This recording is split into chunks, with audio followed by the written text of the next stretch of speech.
I want to start out. This is a panel that's been carefully selected. This is the science side of the panel. So we're going to start out with Dr. Janet Siefert. Janet, if you would come up here, please. Would you join me in welcoming Janet? Janet has her PhD in biology. She's a faculty fellow at Rice University. She's been out there for almost 20 years now. Her specialty in her area, whoa, that was kind of cool. Her specialty in her area is origin of life and astrobiology. So she comes at some of these questions we're looking at in an interesting way. She is an unabashed believer in evolution. She is also an unabashed believer in the Lord Jesus Christ, and is a very faithful, committed Christian and a very important part of the ministry that we have at church as well as at this library. And so she brings a lot of interesting tools to the table, will be an invigorating part of the discussion. So we start with her as the science. Now, if that's the science, at the opposite end of science, we're going to have someone, Leonard Allen. First of all, I'll just give you his name. Join me in welcoming Leonard. Leonard brings an interesting approach. He's got a PhD in the history of Christian thought. So as we're engaging science and faith, we get some good historical perspective from Leonard. He's taught theology, ethics, philosophy. He's taught at Biola. He's taught at Fuller Seminary. He's currently at Lipscomb, has authored 10 books, is incredibly well-rounded in thoughts and historical thoughts about the whole nature of the debate between Christianity and science, if it can be fairly called a debate, or the merge and fusion of the two, and how that's gone through in the history of Christian thought. So I'm glad he's here. Now, I'm also going to put on the, we would call this the soft science. If that's a hard science, not in terms of difficulty, in terms of classification. I will add here to the soft science end, I will add Rubel Shelly. Dr. Rubel Shelly, please come on up.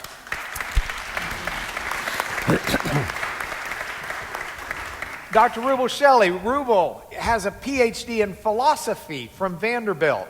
His philosophy, the philosophy that he has studied is especially critical thinking, Plato, and things of the classics in that regard. He's also a preacher. He's also a teacher and more. He's taught biomedical ethics at Vanderbilt's medical school and is a huge ethicist. He still teaches philosophy classes, ethics, and other thought processes as well. And so we're delighted to have him on the panel. And then our feature, the core, the anchor, the center of the panel is Dr. Professor Alister McGrath. If you would join me in welcoming him. Professor McGrath, Alister McGrath, what can I say? He can sit in any seat at the table.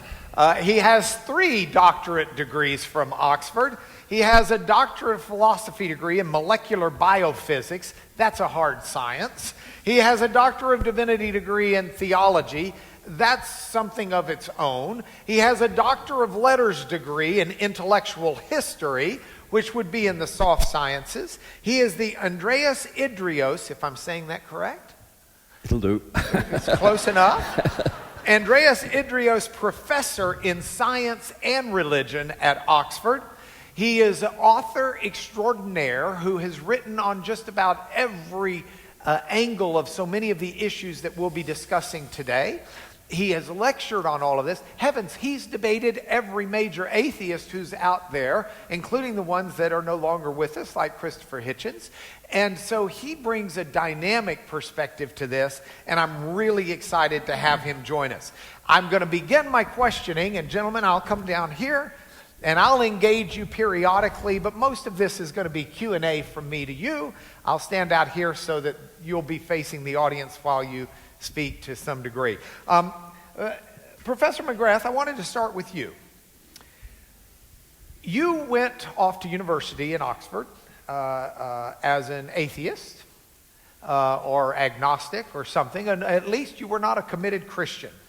And if I'm reading your history right, you studied first at Wadham College at Oxford University, and in your book, Mere Theology, you wrote the following, quote, while at undergraduate training, as we would call it, undergraduate school, quote, "I was discovering that Christianity was far more intellectually robust than I had imagined. I had some major rethinking to do, and by the end of November, my decision was made.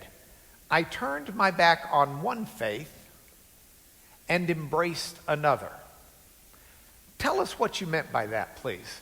Elucidate. Well, when I was studying science at high school, I was very aggressively atheist. I took the view that there was simply no intellectual space left for God by the sciences. I also took the more uncharitable view that people who believed in God were mad or bad or sad or actually possibly all three. And I just took the view simply that science entailed atheism. And that was the view that I held when I arrived at Oxford to begin studying chemistry in detail. And then I think university really is a place where you're challenged. And I found myself being challenged at two different levels. One was, I was an atheist, but what were the grounds for being an atheist? And I think I just worked on the assumption that atheism was self-evidently right. And so I was challenged to think that through. And I also met Christians who, in effect, were able to give extremely articulate defenses of their faith and began to give me, a lot of food for thought. And so to cut a very long story short, I turned my back on atheism, which I there describe as a faith, because it is a faith. You cannot prove there is no God, and embraced another faith, which was Christianity. And I've grown in that ever since, and it was the best decision I ever made, if indeed it was my decision to make.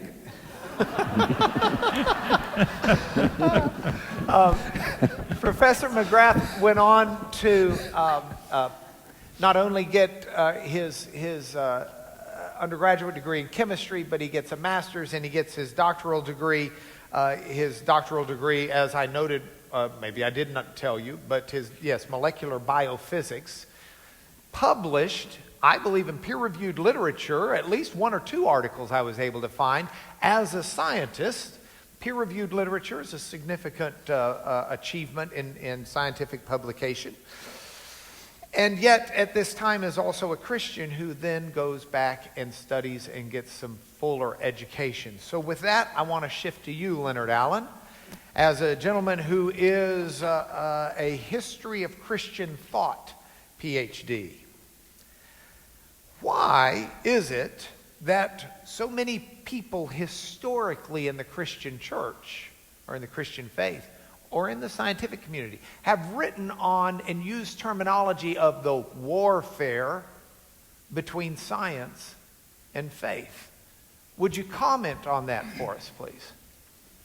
The actual metaphor itself was the title of a well-known late 19th century book by an American university president, basically using that metaphor to set up what by then seemed to have been a warfare. The sense that there had to be a choice. There was not a complementarian kind of view that was possible. I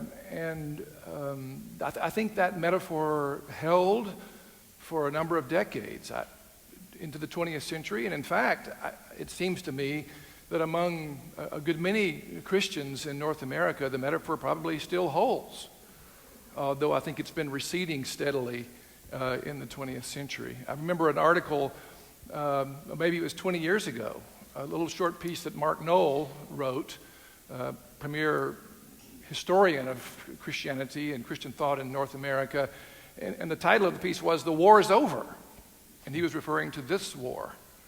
And he was saying, even among evangelical Christians, whom he considered himself one, that metaphor was no longer appropriate for the relationship between science and the Christian faith. But I think it's still with us in many ways, especially in more conservative Christian colleges and universities today.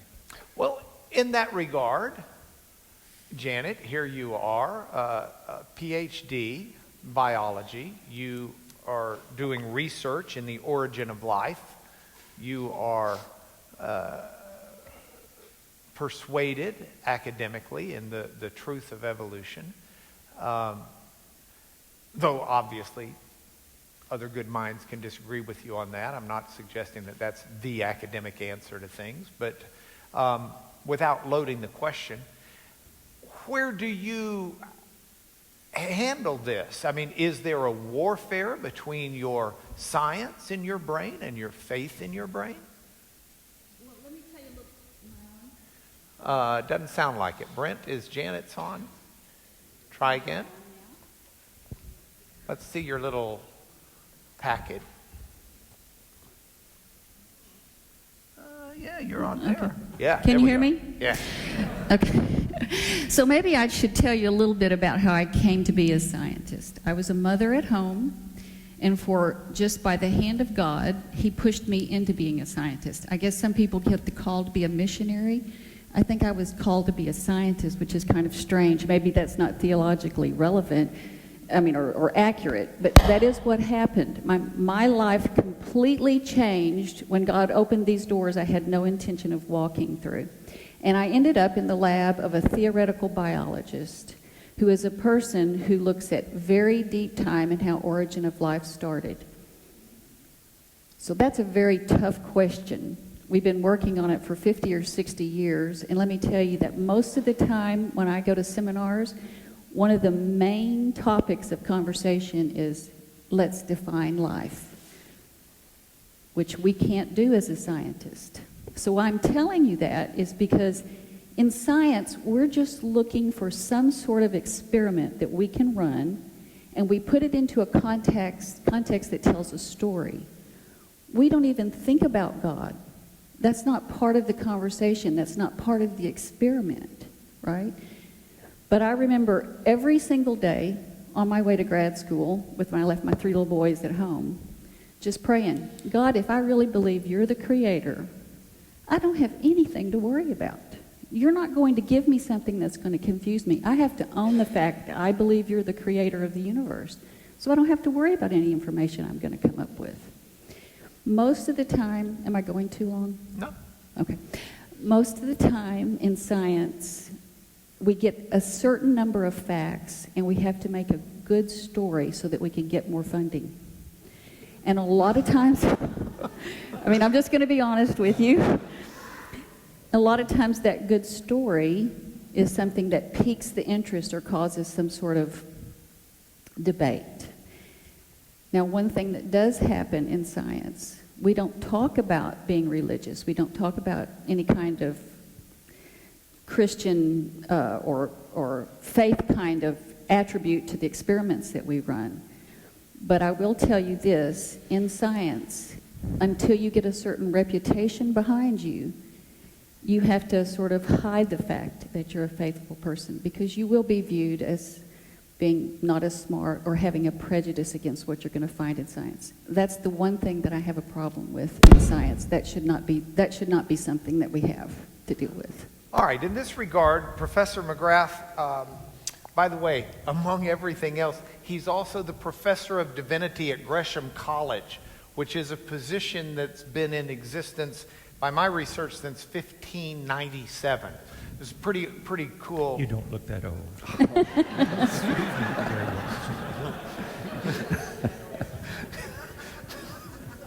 Yeah, he carries that well. You'd almost have to be that old to write as much as he's written. You just have done so much. Anyway, I looked, and it looked to me like for a period of time, you were going to be giving a series of public lectures on science, faith, and God. The big questions. Set out for us what these big questions are, please. Well, they're big questions that we got a big audience because they're important. These are questions which I think science rightly asks. Why are we here? How are we here? That sort of thing.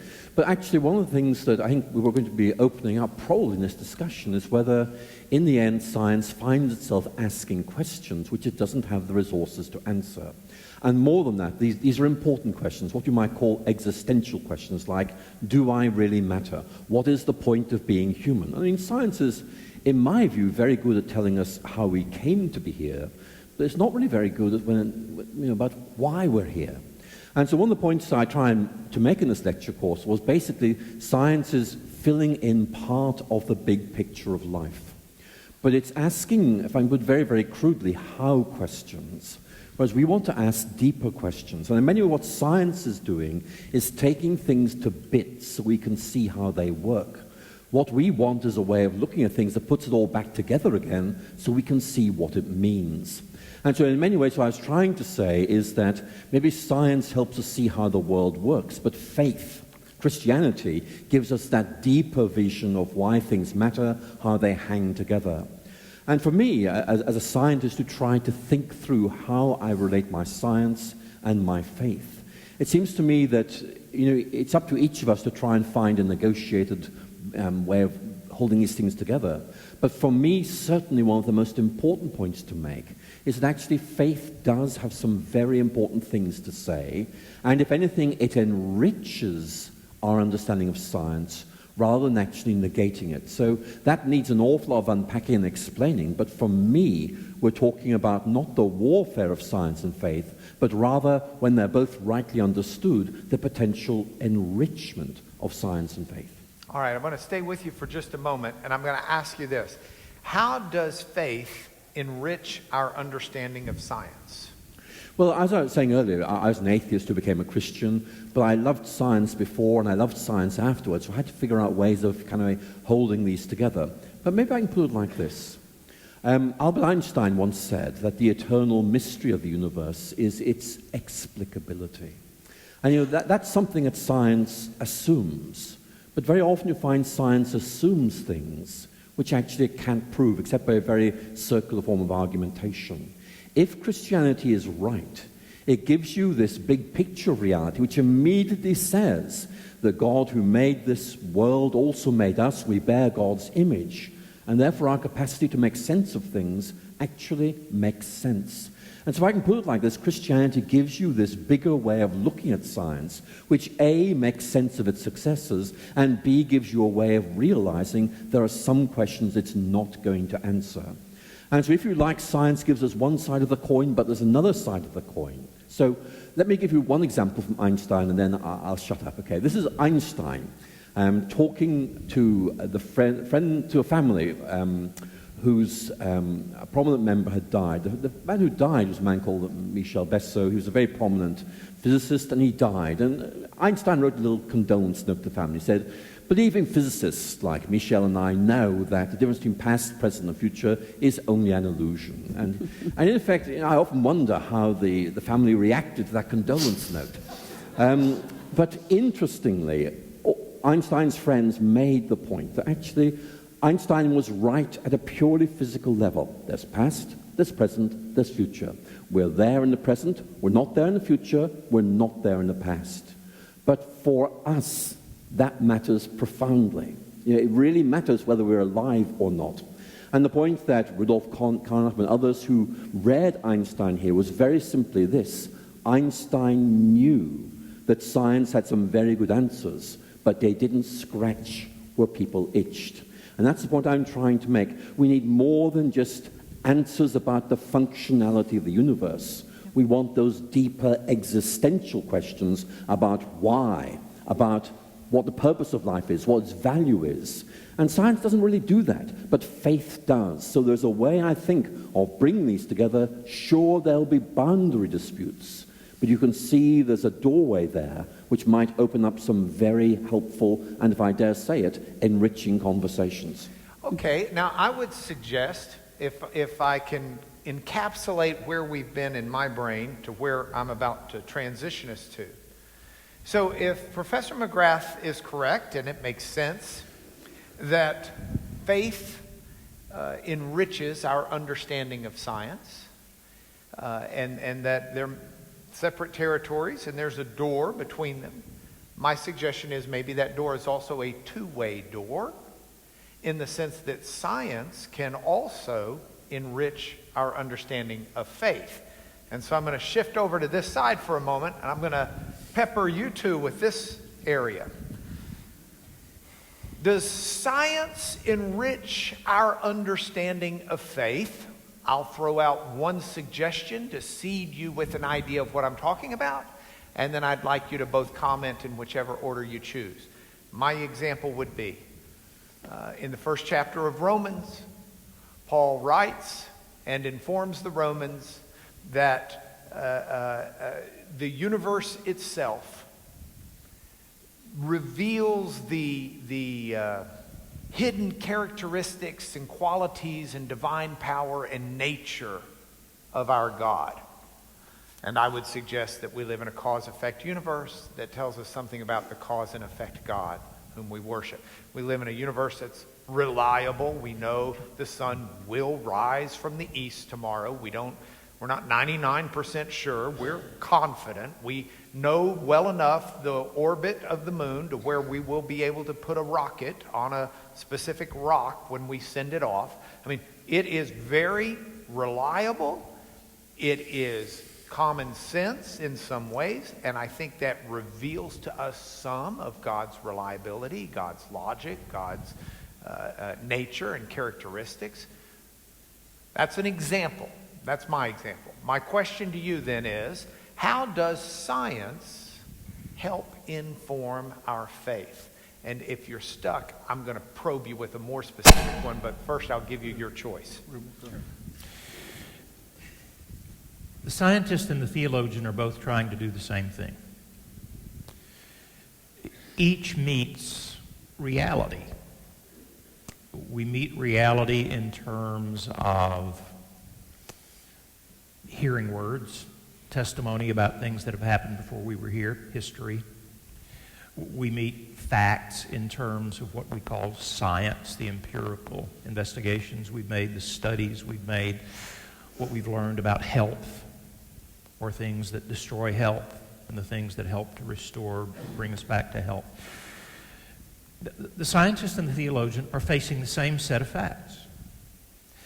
And if they are doing honest reflection, they're trying to do the same thing with the facts. Facts don't scream their meaning to us. What reason does, what reflection does, what the knowing subject does, is to look at whatever set of facts, testimony, scientific data, whatever, and we put the pieces together very much like a puzzle. And what philosophy, theology, science, what they do is to say, what is the best narrative, story, to use Janet's term? I would probably use the word, what's the best read or interpretation of these facts? And one interpretation is to say, well, those things are just there, they happened, and they don't have any ultimate meaning. So we just grapple with them, we deal with them, we do the best we can. Another look at them says, when things present themselves to me in other areas, computer, automobile that functions, whatever, it's because somebody's put those things together with an end in mind, and wonder if that's possible for all of these facts that I'm encountering. And that's a theological interpretation of it, to say, looks like there might be intent behind this. Looks like this might not be just an accident. This might in fact be the result of some plan. Oh, but if it's a plan, it must be a bigger plan than we had. Could there possibly be a step back before this human experience and our meeting data, facts, and trying to make sense of them? Could there be a greater mind than the human mind? And could there be a greater purpose than any one of us has in a single human purpose? Oh, could that be creation?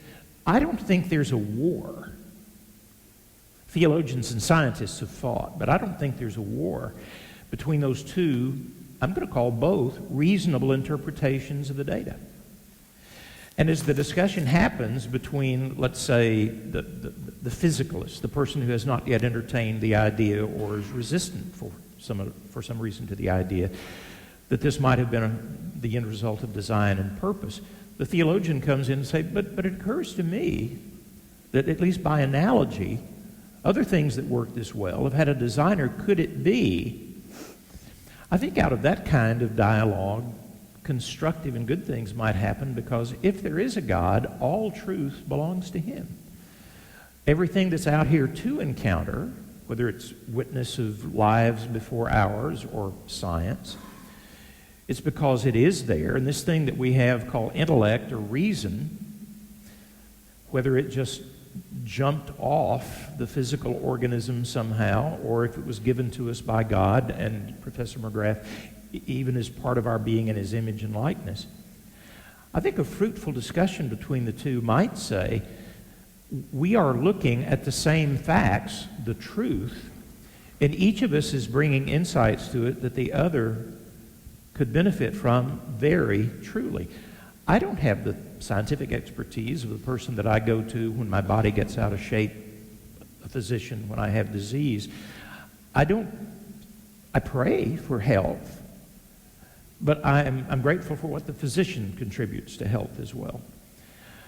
I happen to have a physician who, in addition to the medicine he prescribes, also believes that the body that he's treating and that I'm bringing to him is created by God, and he actually prays over the person, as well as, I think that's a good way for science and let's call it faith and reason, for faith and reason to come together. They should never be enemies. They should never be at war with each other. Each is providing a valuable insight to the other. And if all truth is real and meaningful, from my perspective as a theist, if all truth is God's truth, I'm not afraid of what the scientist tells me. I invite it. I welcome it. I need it. It's part of God's call to us. Created it, said, take charge of this for me. Be co-regents of your world with me. Forget the war. Let's learn from each other and let each discipline enrich the other. All right, so you've said a couple of things that I want to engage Professor McGrath on in a moment, so don't lose track of it. I'll remind us what it was, but I don't want to lose Leonard's comments on this Let me use a historical example that I think gives a sort of a backstory to this. In the modern period, beginning, I guess, the early modern period, one of the most common ways of talking about what we'd call science and Christianity was the sense that God is the author of two books, 2 volumes. There is the book of nature, and there is the book of Revelation, the Bible. And this sort of portrayed in that season, at least for a while, a very harmonious sense that God has this whole realm of nature and of revelation, His will for us as humans, that fits together nicely like 2 matching books on the shelf. Welcome to both. Yeah. And what began to happen, it seems to me, oversimplifying, is that with the rise of modern science, the scientific revolution, we began to learn to read the book of nature in a new way. And the results were eventually stunning, the things you could accomplish by reading this book of God with certain kinds of tools, call it the scientific method. And then it was not long before the connection was made that if this particular method of reading that book of God has such wonderful and beneficial results in the world, maybe we should read the Bible with that same method, the scientific method. And so by, say, 19th century, certainly in America, with the using of a philosophical tool called Baconian science, they began to try to read the Bible with a new kind of literalness, where you want to find in the Bible not not deep typological and symbolic kinds of things that, are kind of dense, but you want to find the facts. Just like the facts of nature brought such progress, the Bible facts could bring its own kind of progress, which in that age would have been the uniting of all these divided denominational warring traditions. And so for a while, a fairly short season, there was this sense that, wow, science and Christian faith are marching forward, hand in step together, and who knows what the results can be. Now, that fell apart. By, say, Darwin's time, that was already beginning to fall apart. And the warfare metaphor began to emerge, and there's a whole story there, too.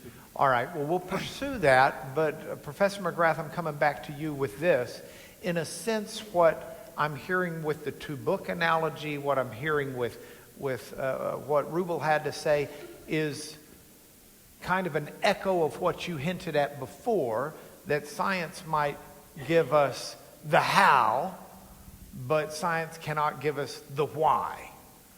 It might tell us how I came to be, but it might not talk about why or what my purpose is in being. Okay? There was a movement that you're familiar with, and I'm not sure that most everybody else necessarily is, but the theological, critical realism movement, where a number of scientists turned theologians almost started taking their scientific approach to things, Polkinghorne, for example, and others, and using that science to help infuse their understanding and study of faith and matters of faith. Would you comment on that for us? Well, I will. Let me just add one thing to what these two gentlemen very helpfully said, and I'll look at that. I think one of the points that we're making here is that very often when you look at nature, you can see it scientifically, and that's right, but there is a lot more that needs to be said. And there's a beautiful example of this in the Old Testament, Psalm 19:1, the heavens declare the glory of the Lord. And of course, Israel knew perfectly well there was a God. It wasn't saying, hey, we've suddenly discovered there's a God because look at the night sky. There's much more that we already know there's a God. But the beauty, the majesty, the solemnity of the night sky enriches our understanding of God. It brings home at the aesthetic, at the imaginative level, truths that we already know at a cognitive level. So that's another way of just looking at that. Polkinghorne. Polkinghorne says a number of very interesting things. Let me tell you two of them and see how you respond. Number one, the scientist works on the assumption that you need to let nature tell you what it's like, rather than laying down in advance what form it should take. And you don't assume that my rationality is the same as that of nature. You try to find out the way in which nature works, rather than saying, reason says this is the way it's got to be, so that's the way it is. And that's one of the reasons why science very often is so counterintuitive, because we have these preconceived ideas. Polkinghorne then makes the point, the same ought to be true in theology. That in effect we have to be told the way things are. We have to let God tell us what he's like, rather than in effect, laying down what we think God ought to be like. So there's a very interesting parallel there. And another point that Polkinghorne makes, which I think is very, very helpful for us as we think about this, is to do with the idea of mystery. Let me explain what he means by that. What he's saying is that very often when we're dealing with something so vast and complex, like the universe, that quite frankly we struggle to take this in. And there's a real danger that what we will do is try and reduce the complexity of nature to something we can manage. In other words, we reduce it and simplify it and distort it. And Polkinghorne was saying exactly the same thing happens in theology. That we take something wonderful like God and try to reduce God to manageable proportions. And in doing so, we lose any sense of the wonder and the majesty of God. And Polkinghorne was saying, look, we've got to let... We're having a good time and really appreciating it. Brent's going to fix this. He's okay. fast I'll just keep work. going. Keep going. You're doing great. What Polkinghorne was saying is, the temptation is to take something really complex and dilute it and distill it, and you lose something enormous, like with God. You, in effect, reduce God to something we can cope with intellectually, whereas the doctrine of the Trinity blows our minds, and it's meant to, because it's saying we can never get this God into our heads. So I think there's a good dialogue to be had there. I'm just giving you a few examples. That could go on. A lot of people may not, especially being in the U.S., may not know Dr. or Sir John Polkinghorne. I think he's a sir. Okay, Brent, is there anything I should be doing different?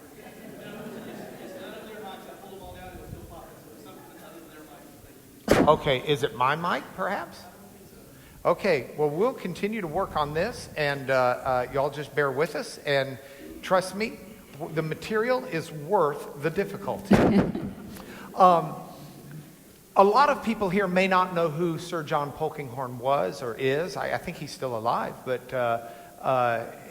he was a physicist of incredible renown, one of the Royal Academy. Tell us who he was and the turn his life took.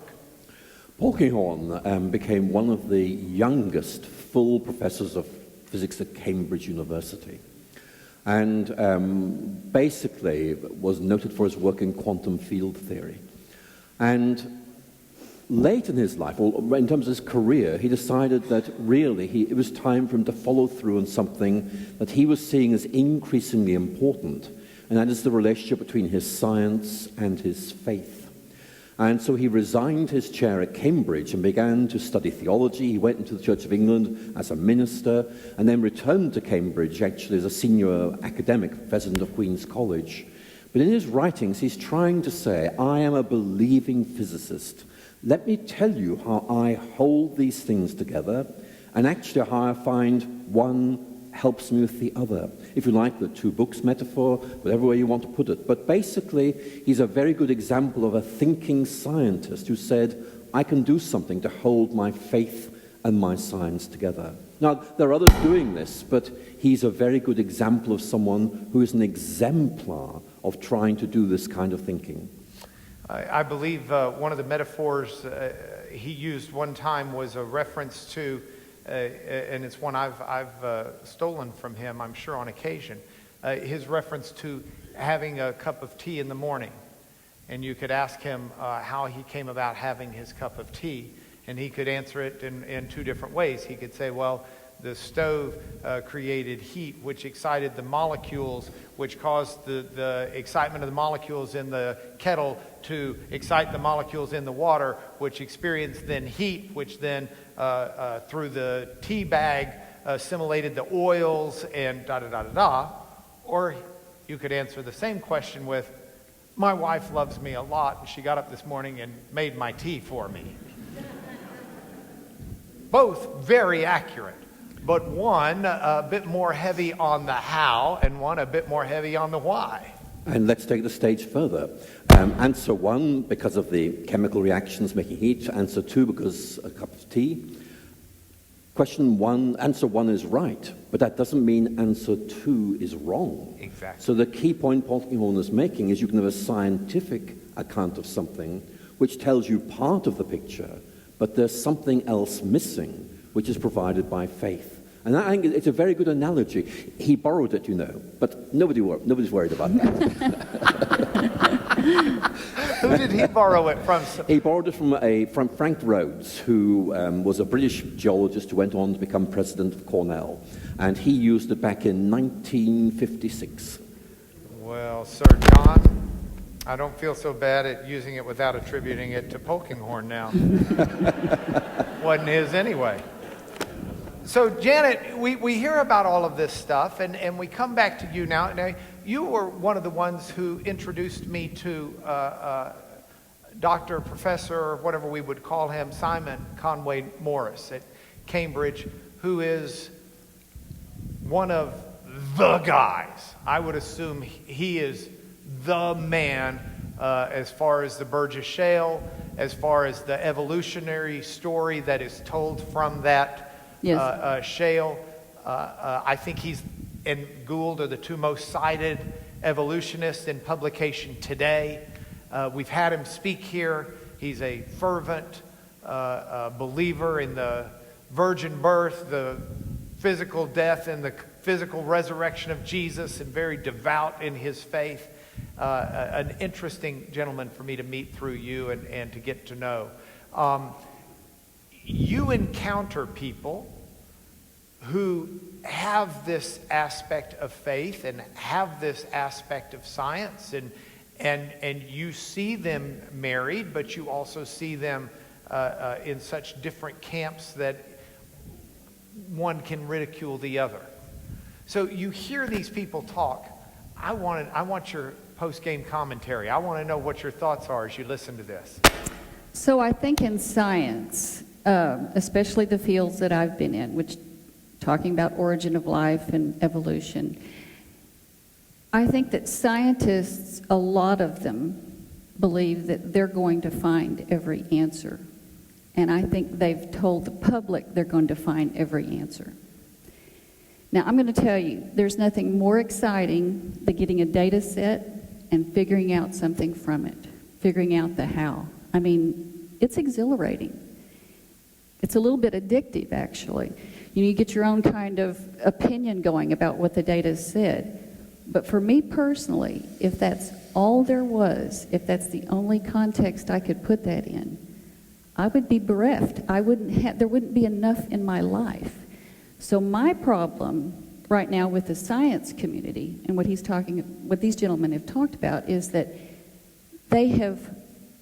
we have sold most of the public in the United States, I'm not going to speak for anywhere else, that science is going to tell you absolutely everything. And that's not a true statement. I mean, I work with a lot of people who think they're going to find and they're going to make life in the lab. And if they do one day, I mean, I'm going to look at it and see what they say, but I'm going to tell you right now, they're very far away from that. We can't even define that. Do I have a problem with them trying to do that? No, it's part of this beauty of understanding about what life is on this planet. It's part of the natural curiosity that we have as human beings. It's the mind God gave us. So I don't have a problem with doing it. And if you're a believer, you should not have a problem with them doing it. There's nothing scary about it. God's in control of it all. But just finding those facts about how things happen is not enough for humanity. There's something else we need. And to me, that's how science actually informs you. Because when the day is done and we've done our experiments, we've made our story, we're excited about what happened, it's still not enough. You have to know why you're here, why you matter to somebody else. There's another part of me that's not satisfied by those science answers. I don't think I'm alone on that. Okay, I'm a lawyer. I try cases. For those of you who might not know, I live in the courtrooms of America. I'm always trying a case. I'm always trying to prove something or disprove something.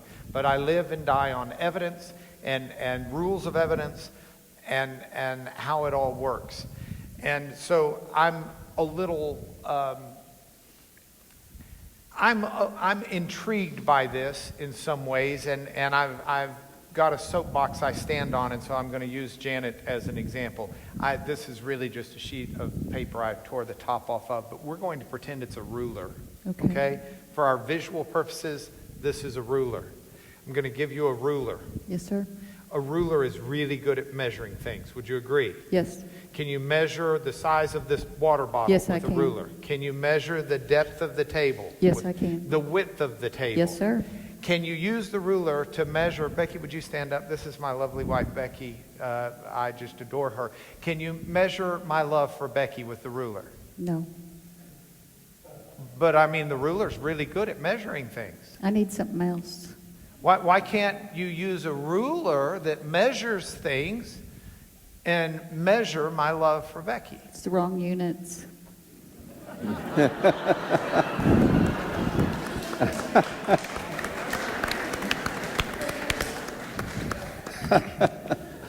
So if science is going to try to engage itself to prove or disprove God, I would suggest to you science is very useful at some things, but we've just left the realm of what it's able to do.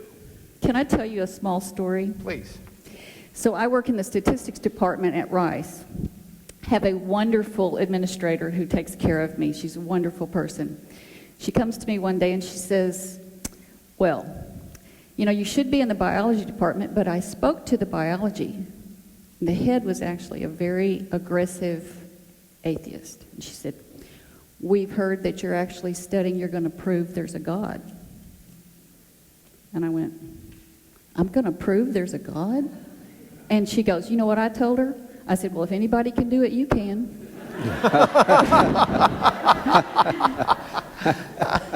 Now, I can't prove there's a God. Nobody's going to be able to do that. I can prove it to you, though, from my own experience in my heart. I can tell you what he's done in my life. And there's not any way that I can prove his love for her, and I can't prove to you what I have in my heart other than you just have to believe what I tell you.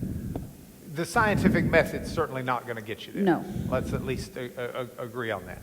Okay, so let's come back around now, because there is this conflict. Make sure we're keeping our time straight. There is this conflict that goes on to some degree, and Leonard and Rubel, both Bible scholars who grew up in a church background, as we were talking over lunch, where the Bible's extremely important.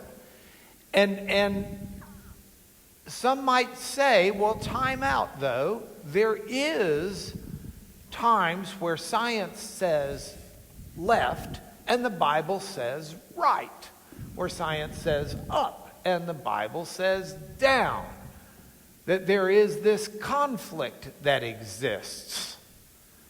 And Leonard, I'm going to go with you first, because I think the example that most everyone would be familiar with was the 1615, the Roman Inquisition of Galilei,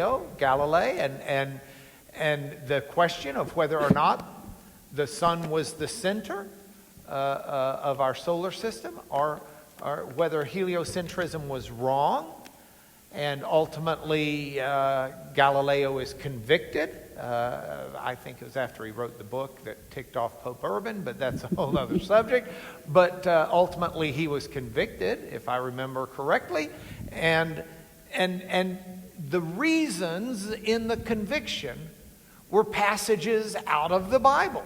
The Bible talks about, Joshua and the sun stood still, as if that was a unique thing, which, by the way, the Hebrew scholar in me says that we totally misread that passage. It's an idiomatic phrase we could discuss. But aside from that, over and over again, the Bible talks about the rising of the sun and the setting of the same. The sun goes up in the sky. The sun goes down.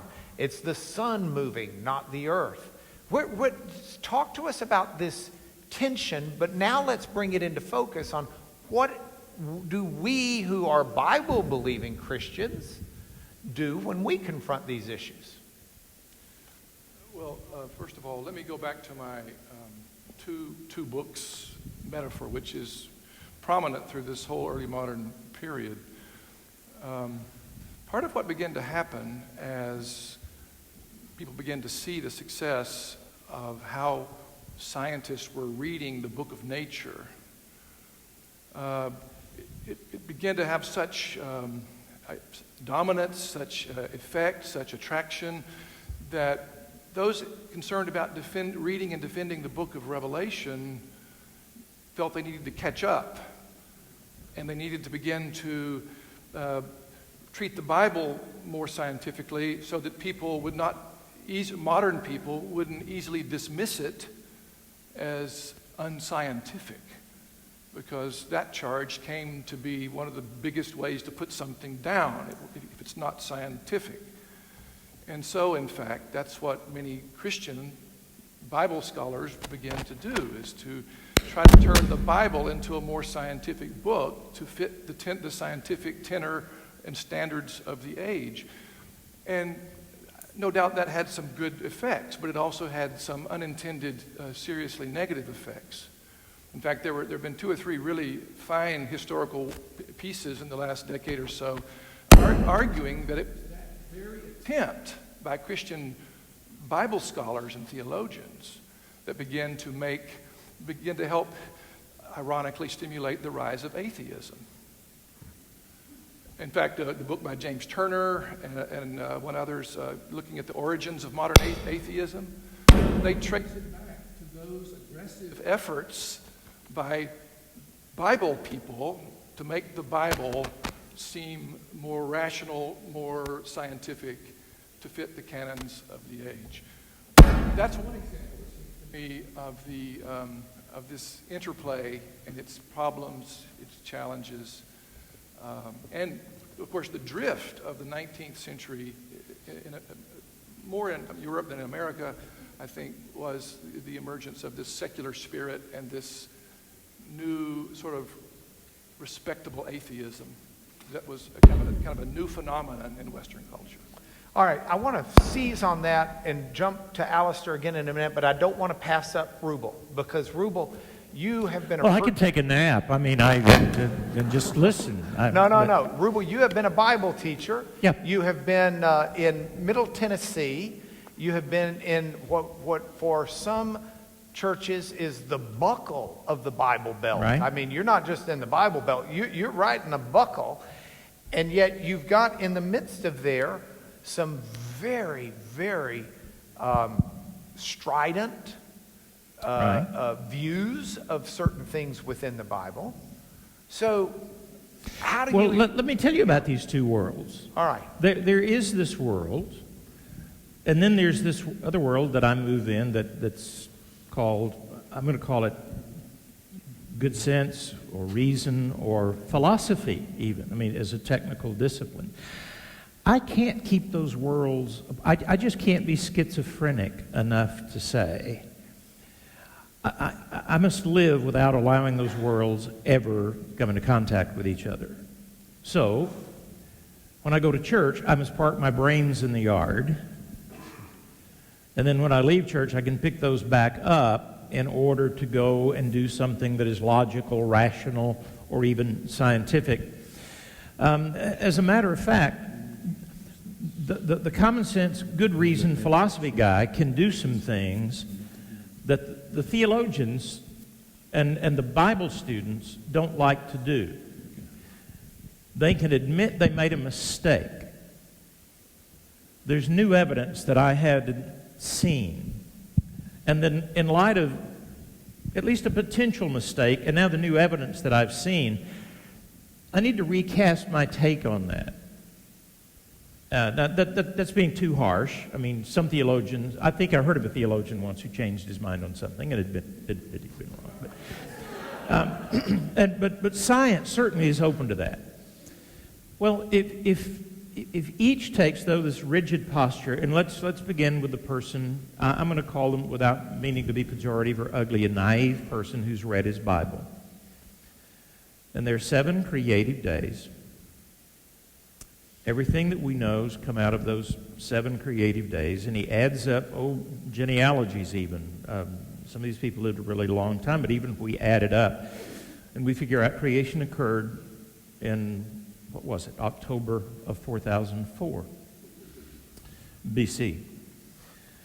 The person coming from this side says, wait a minute,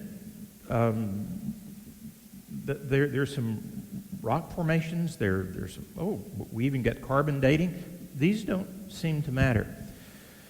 This world should be able to inform this world to say, there might be a way of reading those 7 days other than 7 24-hour periods. And maybe not every person who lived from Adam down to this period of time has had his age calculated in here. In fact, maybe, I can't be dogmatic, which is what the Bible readers sometimes wanted to be. Maybe, in the beginning, God created the heavens and the earth was without form and void, and darkness moved on the face of the deep. Maybe that's what science is calling the Big Bang. And boy, the more I think about it, if God created that, I bet it was a really Big Bang. And maybe there was darkness and void, and God was allowing some natural processes to go forward to prepare. And perhaps at a certain point, when God puts creatures now in his own image and likeness, and maybe at various times, strategic times, God has intervened in that process. Maybe these worlds don't cancel each other out, because I remember when I got into the Sermon on the Mount, I heard a fellow once, in fact, I was called to a hospital, where a fellow had read Jesus' words that if your right eye offends you, gouge it out. He'd taken a razor to his because he thought he'd done some inappropriate things that his church had condemned him for lust. So he took care of that. I don't think that took care of the mental process of lust or anger or greed, whatever was going on. And I think taking that word from Jesus literally would be a sign in that case of probably some mental instability.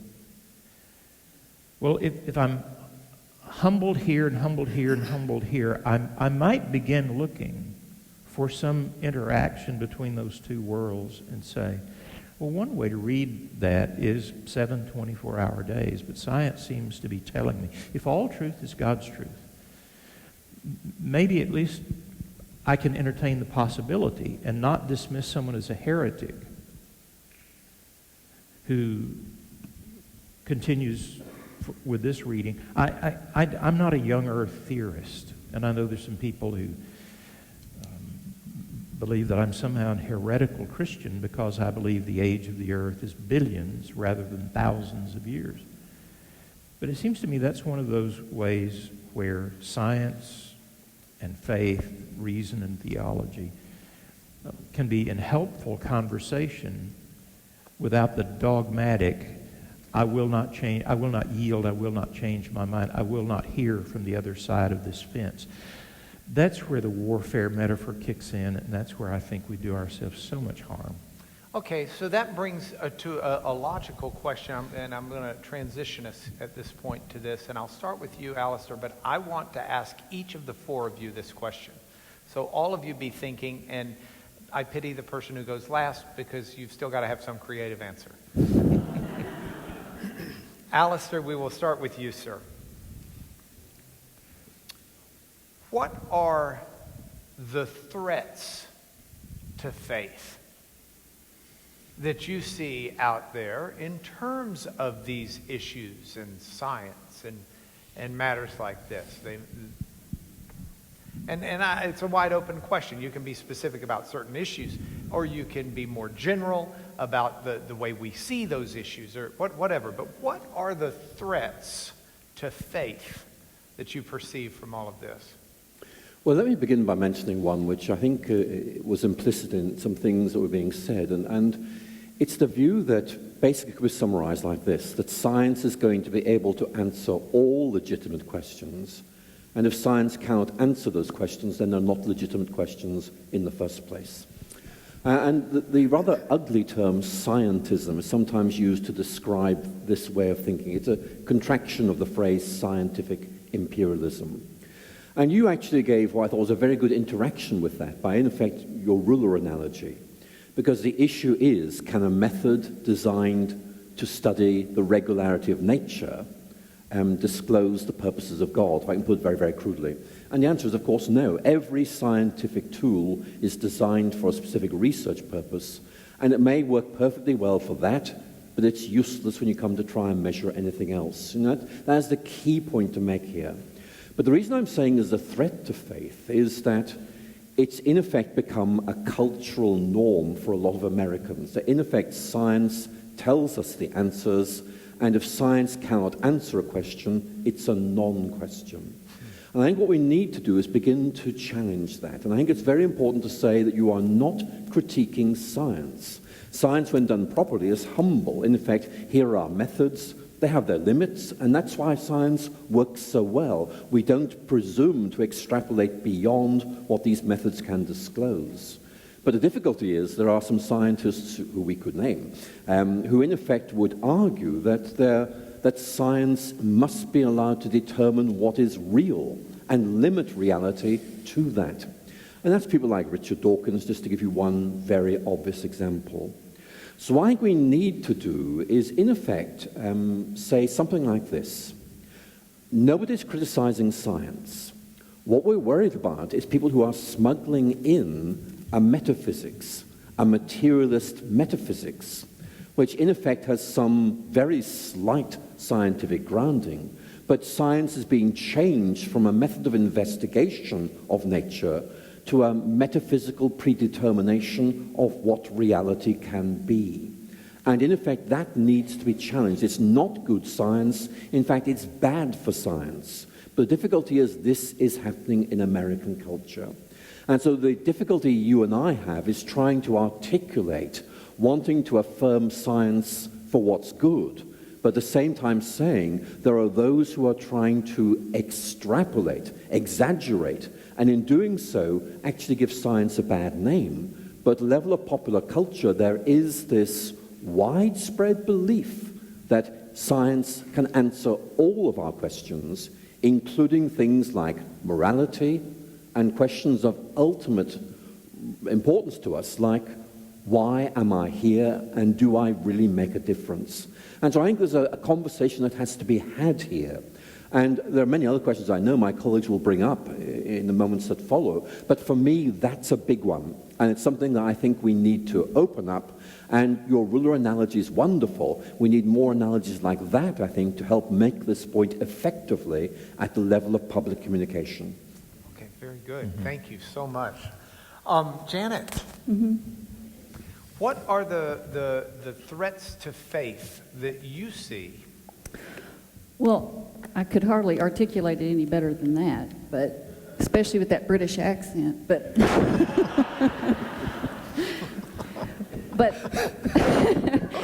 let me just say something else. Let me just say something else about this ruler. I was thinking I'd never heard the idea that there's two books. There's nature, and then there's revealed scripture.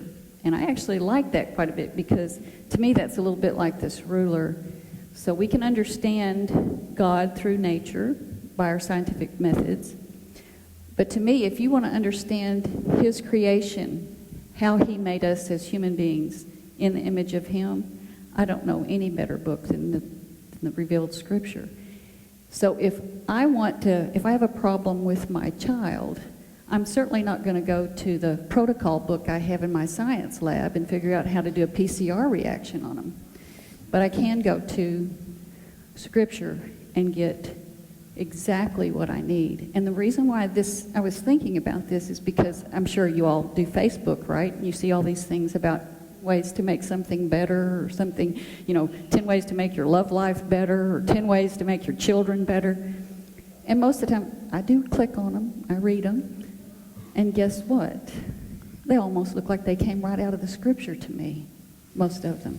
They don't acknowledge that, but that's where a lot of the psychology of us as human beings, the way God made us, I mean, he's given us the roadmap, the other book that reveals who he is. So maybe the threat to faith is our failure to understand, and it's very ties into what Alister just said, but it's our failure to understand that there's more to it than the science story. That there's two volumes. There's two volumes. There really is two volumes with two different kinds of measuring sticks, two different ways of approaching how we know who he is. And science doesn't want you, he's exactly right. Most of your children, if you have young children, I mean, they're going to be convinced that science is going to tell you. And he actually said the other part of it, if science doesn't tell you, then it can't be important. Yeah. Okay, very good. Leonard, I know we've changed your microphone, and you said to hold it right here. Yes, hold it as close to your, even on your chin. Okay. That'll help. Yes. I want to narrow my answer down just to complement the others on a particular kind of situation that we face at Christian universities. My university has a very dynamic and well-respected pre-med program, biology and pre-med. And I was just talking this week with the person who heads that up and has been for many years, and we were talking about this very issue. They have scores of young Christian men and women who very bright, very committed to their faith, come in from very conservative backgrounds, are called into medicine or some similar field, And he's seen this over and over. I've seen this many times. Kids come in with this sense that it's either evolution or it's the Bible and Christian faith. And as they begin to get into their field and learn the status of evolutionary thinking right now, and like the Human Genome Project, which was finished in 2003, I believe, which has changed the whole ball game, it seems to me, in evolutionary thinking. And they begin to realize what they're up against, what they're facing here. And they have to kind of think they have to face a choice. And what often tends to lose is their faith. They go to a Christian university and they end up losing their faith. But because they had so deeply instilled in them that the world was created in 6 24-hour days just a few thousand years ago, and that doesn't seem to be the case, who shall I believe? And they get set up for a devastating faith crisis. I've seen it over the years. Our biology, talk to any Christian university pre-med program. You see it all the time. Something's got to change there, it seems to me. We have to send the message that you have nothing to fear in the realm of science and all kinds of good reasons to hold on to your faith in the God of history. Let me use one illustration of this quickly. Back about 2010, there were two Christian university professors, one in literature, one in biology, who did a survey among, there are about 130-something universities in what's called the CCCU, the Committee or the Council for Christian Colleges and Universities. These are mostly evangelical-type Christian schools in North America. They did an extensive survey with faculty and students all across the CCCU on many different topics, but one of the topics was science and evolution. And some of the questions were asking, do you view science and evolution as compatible in any way with Christian faith? And among students who answered the survey, fully 2/3 of them said no. They are incompatible. Fully over 1/3 of the faculty members said they are incompatible. There was a book that came out of this whole study called The Christian College Phenomenon that shared all this data and then asked fairly prominent scholars to reflect on it. And it was very, very interesting. And this was the point that was made. We can't keep setting young people up for a faith crisis like this. We have to be honest with what's out there in the sciences, and we have to be honest and true to what we find in the Bible. Okay, so Rubel, I want your thoughts on the threats, but I'm going to become a panel member for a moment, and I'm going to comment on what Leonard's just said. And I recognize a lot of friends and loved ones, family here. And I would urge anyone who really has questions about this to go back and find some good teaching. And if they can't find any good teaching, I'll show you my teaching on this stuff. I taught as someone who believes fervently in Scripture as revelation. That Scripture is truly what God intended for us to have, and it's a way He reveals Himself to us. And that I believe the reading of Genesis in such a way that it excludes by the different interpretations, by forcing one view, does an extreme disservice to the passage in Genesis that we're talking about in Genesis 1 through 2:3. And if you don't read Genesis 1:1 through 2:3 in a different framework, you are missing out on a treasure of a beautifully expressive, not quite Hebrew poetry, but in an American sense, poetic expression of a very core message from God. That you see, you take the beginning, Bareshit bara Elohim et hashamayim va'et ha'eretz. And in the beginning, God created the heavens and the earth. And then look at the key verse. and the earth was void and without form. And then God spends 6 days filling the void and forming what he filled. And so days 1, 2, and 3 fill the void, the heavens and the earth. And then days 4, 5, and 6 form in what's been filled. So you have the birds of the sky, you have the fish of the sea, you have the plants, and each one, and the days 1, 2, 3 marry perfectly to days 3, 4, 5, then you have a day of rest. And it's a beautiful passage that infuses some tremendous significance to us, especially when you compare it to the other creation accounts of Israel's contemporaries, where the gods themselves are the creation, where the hills are destroyed gods, where the rivers are blood flowing or whatever. I guess they may have been Vulcan because it would be blue water or green water, but it's so very different, where the gods get tired of creating because it's so arduous that they make man so that man can do it because the gods are wiped out.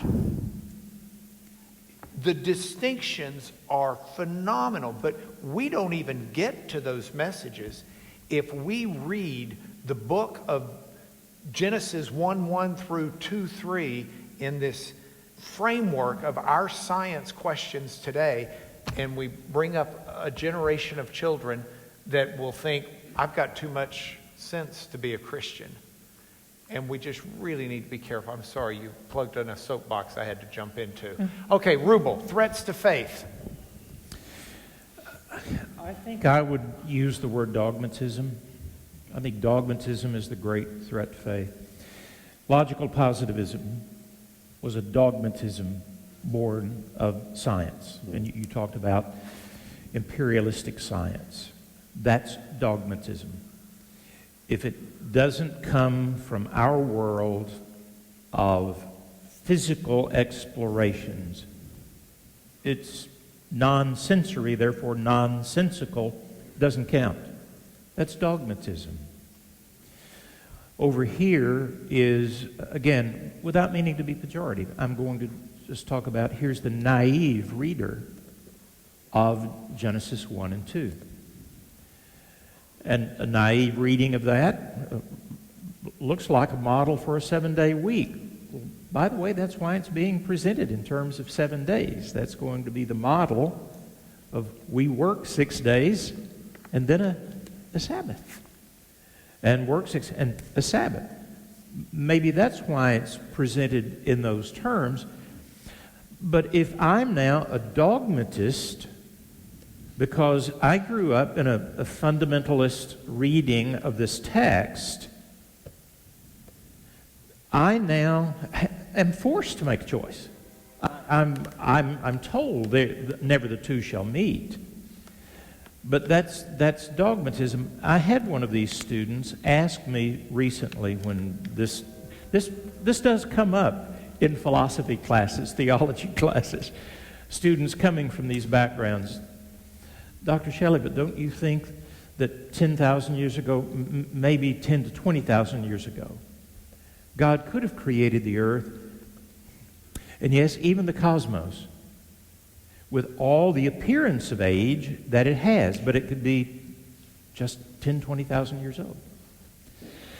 And I think the answer I've given a lot of times before is, well, yes, he could have, and given it that appearance. Maybe he created Adam with a navel, or whatever. You got that one later. I said, but no, I don't think God could have created things 20,000 years ago with the appearance of this great age, because God is not a deceiver. In a Bible college where I started, there was a teacher who told the students that dinosaur bones were satanic deceptions buried in the earth to try to destroy faith. Cannot allow for great age. Can't allow for millions of years, much less billions of years. I suspect he destroyed the faith of a lot of people. who took his Bible class and dogmatically were told this is the only way you can read Genesis, and to read it and to allow for great age, or for the age of the dinosaurs, natural cooling and expansion of the universe, that's not allowed to maintain this faith. Well, if that was drummed into them by this professor and from the fundamentalist church, and he's going to become a physician, he's going to have to take enough science to know. And he's not going to hold this view. Dogmatism, it seems to me, is the great threat, at least one of the major great threats to faith.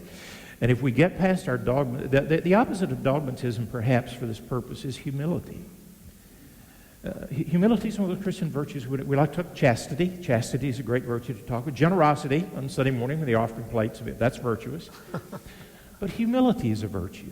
I don't know how to answer all the questions that someone wants to bring to me about.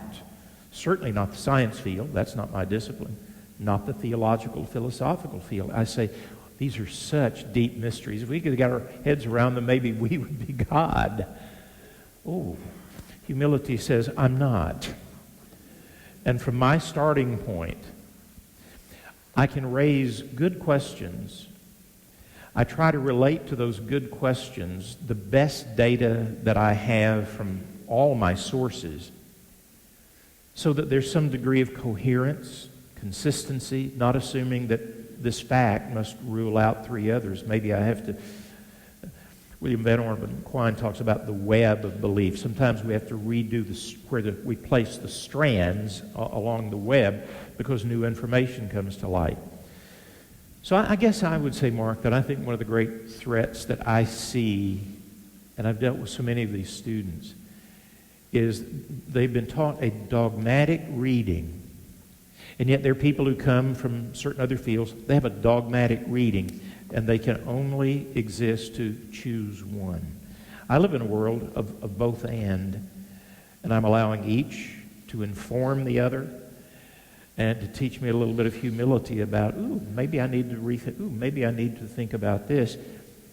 It's a wonderful adventure to think it through, and scary to think that I would have to have such an ossification of categories that I could never admit any new evidence. All right, so recognizing that I'm not going to make it through everything I've got, I've got one more question that I want to pose to each of you, but before we do that, I'm going to take moderator's privilege and ask two questions of Professor McGrath before the final question. And obviously, I've got a lot more. Let me tell all of you, I don't know how many of you will be here tomorrow night. The registration is more jam-packed full than you could imagine. We'll have standing room only. But Professor McGrath will be preaching at our church. Now, there you'll see the preaching side of Professor McGrath, a little bit different, but he will be preaching at our church Sunday morning, Champion Forest Baptist Church at 9:30. And then at 10:55, in the class that Brent and I have, I will be interviewing him for an hour in class. We'll be seated up on stage, and don't feel like you'd be unwelcome. It's a class that'll have 700 or 800 people in it, so you can just come and you don't have to worry about, I'm going to be sitting next to someone I don't know. You could be a member and be sitting next to someone you don't know, so you'll be fine.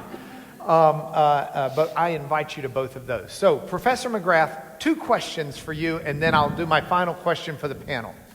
Question number one: why are there some atheists who have an evangelical fervor about them to spread their atheism and to convince the world that there is no God, as opposed to, if I were an atheist and there was no God, I'd be more concerned about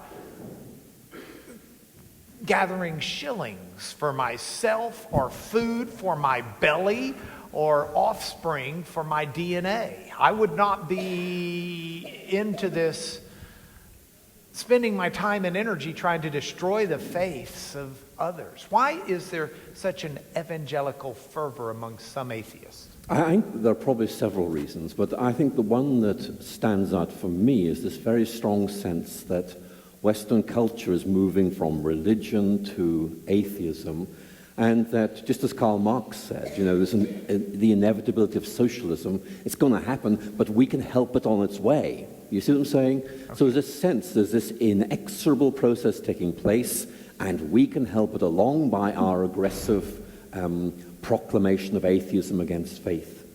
And I think that does help us understand why writers like Richard Dawkins and Christopher Hitchens actually are so rationalist, so enlightenment in their way of thinking, because in effect they're locked into that worldview. It's not like that. I mean, one thing they very rarely talk about is this. They will say science is taking over the whole domain of faith. But you and I know perfectly well, if we'd be here 100 years ago and talking about the origins of the universe, well, we wouldn't have been doing it, because the scientific consensus then was the universe has always been here. There's this religious language about creation's nonsense. And you see, that's a complete inversion from where we were 100 years ago. So I think that's a very important point to make. We need to understand these guys think they're on, in effect, the side of history. And one last push and religion goes forever. But it's not like that. I think one of the reasons they're so angry is that they're realizing this is not going to happen. We've mentioned a number of distinguished figures in the course of our conversations. If we were to add people like Justin Barrett and others to that list, they would make the point that it's actually natural for people to believe in God. And we would interpret that theologically in terms of being made in God's image. And that means you just can't suppress faith. And so, in effect, atheists are getting angry because the arguments aren't working. I think that's a real concern. When you see your arguments aren't working, then if I could use an analogy from English football, in effect, you start, instead of playing the ball, you play the man. In other words, instead of saying there are difficulties with arguments for the existence of God, you say religious believers are fools. And that's what's happening. They're reduced to that level quite simply because the arguments aren't working. That's part of the answer to a very big question. Okay, thank you. Second question that I wanted to cover, and you're the only one we've got time to ask, so I'm asking you. Why do you think there is such a respect and appreciation for C.S. Lewis, this English professor from Oxford who's been dead over 50 years now, and yet maybe never been more popular? Why? Well, first, thanks for the softball question. For those, if there's anyone here who does not know, I truly believe that Professor McGrath is the leading authority in the world on C.S. Lewis alive today. So, right, okay. Thank you, Mark. I think one answer is a sad answer, and that's because nobody better has arisen. And that's a very important point to make. We are waiting for somebody else to come along and do this better. That hasn't happened, so we do have C.S. Lewis, and I think we're just grateful for that. Here's my answer. C.S. Lewis was an atheist who became a Christian and knew why he'd become a Christian. And so he was able to, in effect, speak to atheists and say, look, I know where you guys are coming from, and I understand your reasons, but you've got to listen to the reasons why I changed. And Lewis, I think, was able to offer this imaginative vision of Christianity, by which I do not mean a made-up vision. I mean the real thing, but its rich imaginative potential fully explained and illustrated in stories like the Chronicles of Narnia, which captures people's imagination. So just one illustration, then we're done, okay? The illustration is from his sermon, The Weight of Glory, preached in Oxford, 6th of June, 1941, in which he says, look, our culture is spellbound by the idea that there is this world and there is nothing else. How do we break that spell? We've got to cast an even better spell. We've got to tell a better story and show that we have something to say which both captures the imagination and makes sense. And a lot of our conversations today is very much about how we break the spell of this dominance of a scientific culture. We've got to make sure we can tell the Christian story in ways that captures our imagination. Which leads perfectly, I give you a softball, you give me a softball, to the final question. It's as if you were reading my notes. This was my final question for each of you. So, how do we reach people? Well, I'll begin to answer, and then my three colleagues will give much better answers. Janet is at Rice University. At Rice University, the sociologist called Elaine Eklund, who's done a huge amount of empirical research on not just this so-called perceived conflict between science and faith, but about what helps people to realize it doesn't work. Here is a finding from a research paper she published a year ago. What she found was that what changed people's minds, in other words, moved them from saying science and religion are in conflict to saying, hey, we can live with this, is not arguments, but are scientists who have integrated their science and their faith and talk about it. Now, if she's right, that gives everyone in this audience who's a scientist and who thinks about their faith a very important calling. Because in effect it's saying, very often people will say, look, Richard Dawkins is saying this, but I know him, I know her, and they hold these things together and I respect them, so it's not that simple, is it? My challenge to the audience here would simply be, if that's you, you've got a ministry ahead of you. Very good. All right. Janet? I think I have a ministry. I think I would say anytime you're around anybody, don't make an atmosphere where people can ask questions and not be afraid to ask a question or be afraid that it's going to show some doubt in their question. Because you can't, if you just harbor things and you don't ever get them out, then you listen to dogma and whatever else, you're never going to be able to grow in what God wants you to, where He wants you to grow. So I think have an open conversation with whoever you run into. Excellent. Leonard? Microphone on the chin. Thank you. Well, I think in the setting of those of us who work in a university, and in the case of some of us, a Christian university, it's student by student. It's where we spread a vision of the coherence of faith in the world. Those, classrooms and lectures, but office conversations, books to recommend, and fellowship that is created. I think that's the most powerful way, is relationally taking our calling, our discipline seriously, and one student at a time, bringing them into a new vision, a broader vision of what this could look like. All right, Rubel, you're the last one here, but unfortunately now you've got to cover the non-scientist and the non-teacher. So for everyone else... I'll get all the rest of it. No, I think I'll shift the focus ever so slightly to say the same thing in a different way.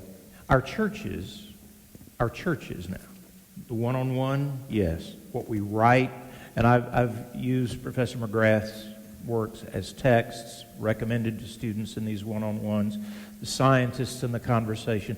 But some of you are churchmen, church leaders, and you're not in those settings. I'm a pastor. I've done local church pastoral work for over 40 years. Our churches must become living apologetics. There is an articulated apologetic to put in books and to put in speeches and to have humbly, non-dogmatically, with persons who are asking hard questions and trying to make it fit. They want help. They want a safe place to have the discussion.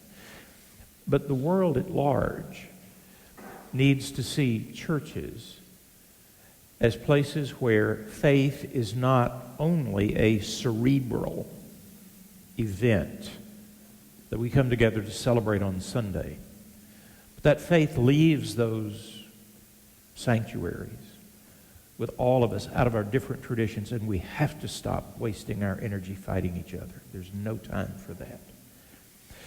That out of our different traditions, different backgrounds, Pentecostals, Baptists, Presbyterians, Churches of Christ, Anglicans, whatever, We see ourselves as the church in our families, in our professions, practicing law, practicing medicine, teaching at the university. We become a living apologetic that this faith that we are defensive about with our arguments creates in us a character, a presence, a willingness to enter into poverty and disease and marital unhappiness and drug addiction, and to be there and to pray if allowed, but if not, to care, to bear part of the burden, ask nothing ever in return, and see the church not as the Sunday morning argumentative, dogmatic, isolationist, everybody but us, but they get a different vision of the church, not as the people who go to the funerals with their signs, God hates fill in the blank. But they say, those people, that is a society of folks who have eschewed hate and division. Whatever else you say about them, they're decent and good and generous and loving. It might be worth looking at before I continue to be dogmatically dismissive. That's part of the task everybody in the room can take. What a note to end on. Can you all join me in thanking our panelists?